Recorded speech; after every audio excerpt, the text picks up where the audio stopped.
அஸ்ஸலாமு அலைக்கும். நேற்று கிறிஸ்மஸ். என்னது நீங்கள் கிறிஸ்மஸ் கொண்டாடினீங்களா அப்படின்னு கேட்டால் சத்தியமாக இல்லை. கிறிஸ்மஸ் அன்னைக்கு பிரியாணி ஆர்டர் வந்துருந்துச்சு. ஃபர்ஸ்ட் டைமாக நான் 7 கிலோ அரிசி வச்சு பிரியாணி செய்ய போகிறேன். எங்கள் வீட்டில் ஈத் அப்போல்லாம் ஒரு சில பேர்த்துக்கு சாப்பாடு கொடுப்போம். அதுவும் இவங்களுக்கு ரொம்பவே தெரிஞ்சவங்க, இவங்க வீட்டு பக்கத்துலேயே இருக்கிறாங்க பேட்டாப்பூரில்.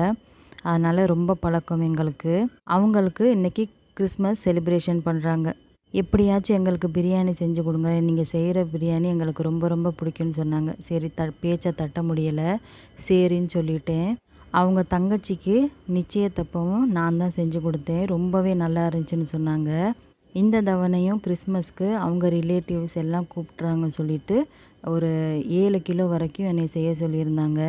இது வரைக்கும் நான் 3 கிலோ இல்லை 4 கிலோ இவ்வளோ தான் நான் செஞ்சுருப்பேன். 7 கிலோனா ஃபஸ்ட் டைம் நான் செய்கிறேன். பயந்துக்கிட்டே செஞ்சேன். அதுவும் இன்றைக்கி வியாழக்கிழமை, வீட்லேயும் சரியான வேலை இருக்கும். சீக்கிரமாக வீட்டு வேலையெல்லாம் முடிச்சுட்டு எடுக்கிறதுக்கு ஒரு 8:30 மணி ஆயிடுச்சு. அவங்க 12:30 மணிக்கெல்லாம் சாப்பாடு வேணும்னு சொல்லிட்டாங்க. ஏன்னா அவங்க ரிலேட்டிவ்லாம் வர்றாங்கன்னு சொல்லிட்டு 12 மணிக்கெலாம் சாப்பாடு வேணும்னு சொன்னேன். 12 மணிக்கு முடியாது, 12:30 மணி ஆயிரும்னு சொன்னேன். சொன்ன டயத்துக்கே ஒரு 15 நிமிஷத்துக்கு முன்னாடியே நான் கொடுத்துட்டேன். திங்ஸ் எல்லாம் லிஸ்ட்டு போட்டு நான் கொடுத்துட்டேன். அவங்களே கொண்டாந்து எல்லாமே கொடுத்துட்டாங்க.